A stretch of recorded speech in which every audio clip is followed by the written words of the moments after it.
Bonjour, aujourd'hui on va voir un livre d'actualité qui s'appelle Weapons of Mass Destruction. How Big Data Increases Inequality and Threatens Democracy. Donc en gros, les armes de destruction massive et comment Big Data, donc les GAFAM par exemple, augmentent les inégalités et met en péril la démocratie. Donc c'est un ouvrage de Cathy O'Neil qui a été publié en 2015. C'est une mathématicienne et ancienne analyste quantitative.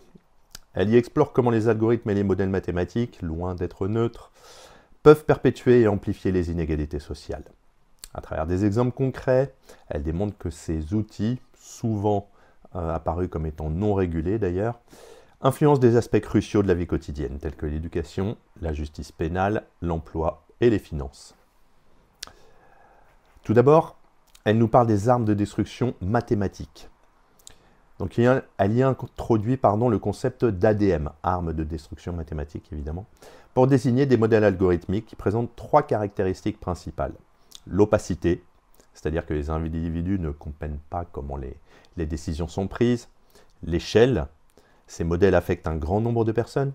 Et les dommages, c'est-à-dire qu'ils causent des préjudices significatifs, souvent en renforçant les inégalités existantes. Ensuite, elle nous parle de l'éducation, les classements et les évaluations biaisées.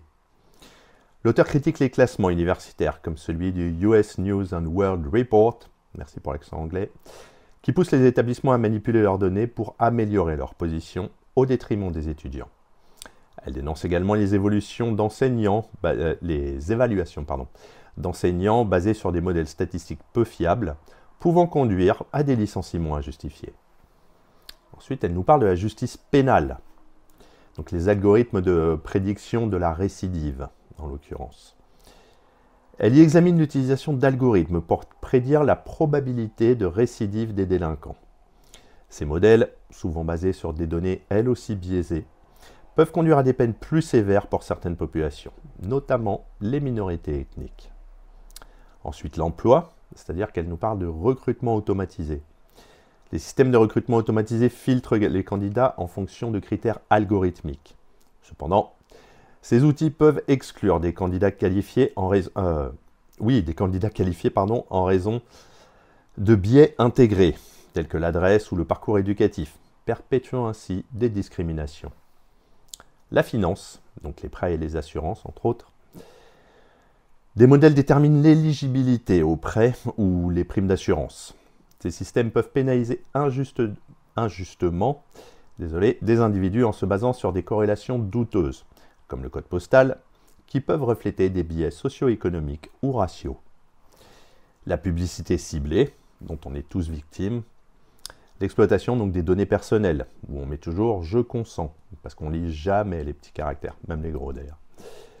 O'Neil met en lumière comment les entreprises utilisent les algorithmes pour cibler des publicités, notamment pour des prêts à taux élevés ou des formations douteuses vers des populations vulnérables, exacerbant ainsi les inégalités une fois encore. Et enfin la politique, donc la manipulation de l'opinion. Elle aborde également l'utilisation des données pour influencer les opinions politiques, comme lors des campagnes électorales, où des messages ciblés peuvent manipuler les électeurs en exploitant leurs peurs ou leurs préjugés. C'est un livre très intéressant pour le coup, et vraiment d'actualité. Donc tout d'abord, si on analyse le livre, c'est une critique des algorithmes perçus, je dis bien, comme neutres. O'Neil démontre que les algorithmes, loin d'être objectifs, reflètent les biais de leurs concepteurs et des données utilisées. Elle insiste sur le fait que, sans transparence ni responsabilité, ces outils peuvent causer des torts considérables. Par exemple, la manipulation d'élections, comme on l'a vu dans divers pays ces dernières années. Ensuite, l'importance de la transparence et de la régulation. L'auteur plaide pour une plus grande transparence des modèles algorithmiques et une régulation stricte pour éviter les abus. Elle suggère des audits indépendants et une responsabilité accrue des entreprises et des institutions qui les utilisent.